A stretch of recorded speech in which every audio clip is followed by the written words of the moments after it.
Nizamabad municipal కార్పొరేషన్లో 60 సీట్లు ఉన్నాయి.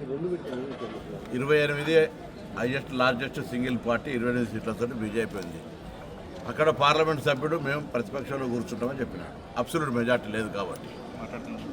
దాని తర్వాత కాంగ్రెస్ మిగతా పార్టీలన్నీ గెలిచినాయి. సరే ఏమవుతుంది అనేది భవిష్యత్తు.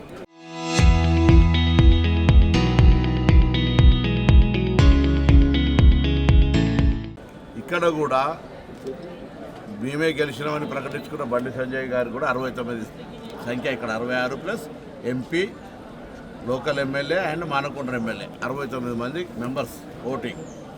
69 మంది మెంబర్లు ఉన్నటువంటి దానిలో 30 సభ్యులకు ఎన్నిక గెలిచి మేము మేయర్ అవుతామని ప్రకటించుకున్నది ఆయన.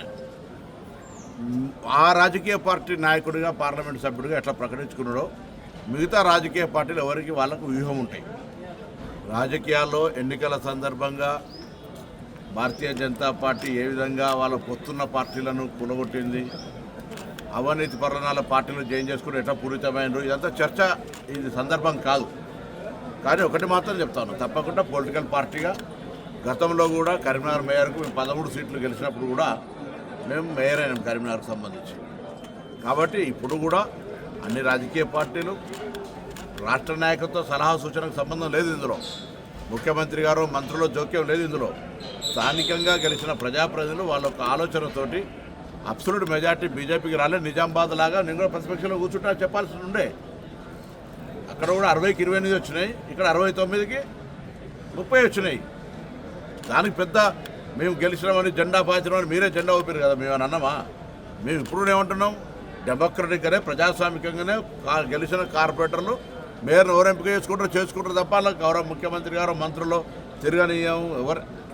డెమోక్రసీ ఎవరికి వ్యతిరేకం కాదు. మేము ప్రజాస్వామ్యంగా గెలిచిన ఆ బీజేపీ 30 మంది కూడా శుభాకాంక్షలు, మిగతా 36 మంది కూడా శుభాకాంక్షలు. అందరూ కలిసి మంచి మేయర్ని ఎన్నుకోండి. మేము రాష్ట్ర ప్రభుత్వం నుంచి కరీంనగర్ లాంటి పెద్ద నగరం ఈరోజు 3,40,000 ఓట్లు, 5 లక్షల జనాభా, తెలంగాణ రాష్ట్రంలో హైయెస్ట్ సీట్స్ ఉన్నటువంటి కార్పొరేషన్, తప్పకుండా ఉత్తర తెలంగాణ దాన్ని డెవలప్మెంట్ చేయాలని మా ప్రభుత్వ ఆలోచన.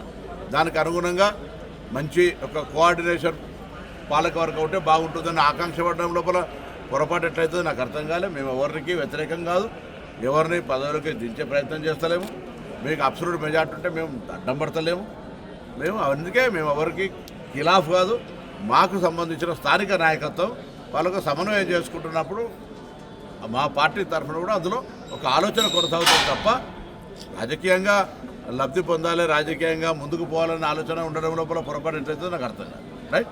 29లో 35 ఉన్నాయి కదా, వాళ్ళకు 35 ఉన్నాయని వాళ్ళు చెప్తున్నారు. సరే మళ్ళీ అయిపోయాక మళ్ళీ ఎందుకు 35 ఉన్నాయన్న తర్వాత ఎవరు ఇప్పుడు కాదన్నారు, మళ్ళీ మీరే అడుగుతారు కదా, మీరు అవుతారట కదా అని వాళ్ళని కాకుండా చేస్తున్నాడు, మీరే అడుగుతారు కదా. వాళ్ళు అవుతారనకి ఇంకేం కావాలి? కొత్త పాలకవర్గంకి అభివృద్ధి చేయడానికి మేము తప్పకుండా సహకరిస్తాం ఈ జిల్లా మంత్రిగా.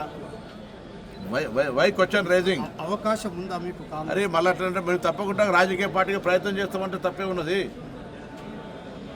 నేను ఆయన లెక్క బల్లగుద్దు చెప్తలేం కదా, కావాలని ఆకర్షిస్తున్నామని చెప్పినా. ఎవరు రాజకీయ పార్టీగా కావద్దని మేము కోరుకొని అంటామా? మనం డిమోరలైజ్ చేస్తామా?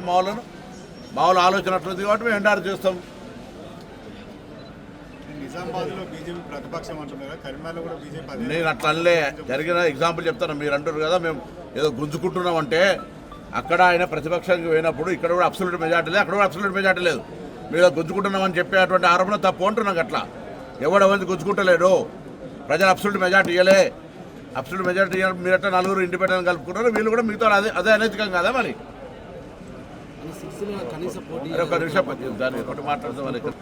అంటే బీఆర్ఎస్తో కలిసిపోతున్నారా ఇక్కడ కరీంనగర్? నేను అవన్నీ ఏం చెప్పాను, అందుకని ఏమవుతుందో కూడా నాకు తెలియదు, ఏమవుతుందో కూడా తెలియదు. కానీ ఎవరిని నిందించడం తప్పనే ముచ్చట చెప్పే ప్రయత్నం. ఇప్పుడు మేము నిజంగానే అందరం కలిసి మేము ఆయన కాకుండా చేస్తూ మేము అవుతున్నామని కూడా చెప్తలేను. నేను I'm not endorsing that. But political పార్టీగా ఏదైనా జరగడానికి అవకాశం ఉందని చెప్తా ఉన్నా. మీరు అబ్సల్యూట్ మెజార్టీ లేదు, నిజామాబాద్ లాగా ఆయన అట్లా పోతాడు, ఇక్కడ మీరు దాన్ని అబ్సల్యూట్ మెజార్టీ ఉన్నాడు, మీరే జెండా ఎగరేసిన, మీరే జెండాలు చూపెట్టినరు.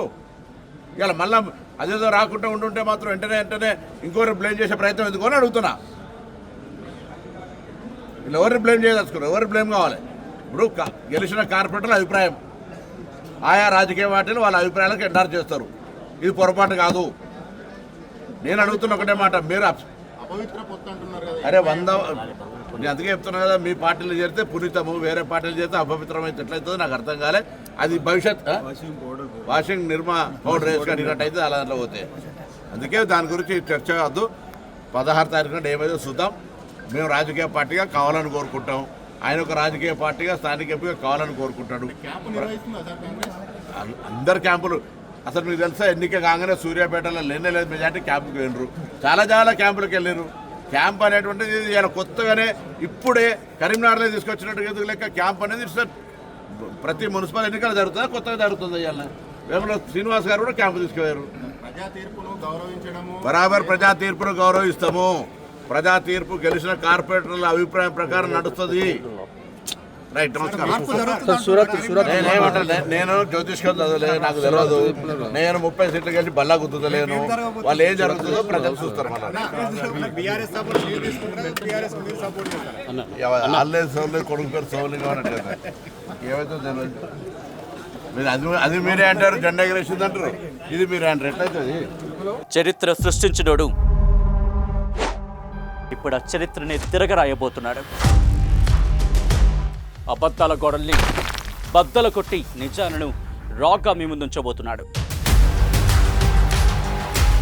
నిజమైన వార్తల కోసం వెంటనే డౌన్లోడ్ చేసుకోండి రా యాప్ని.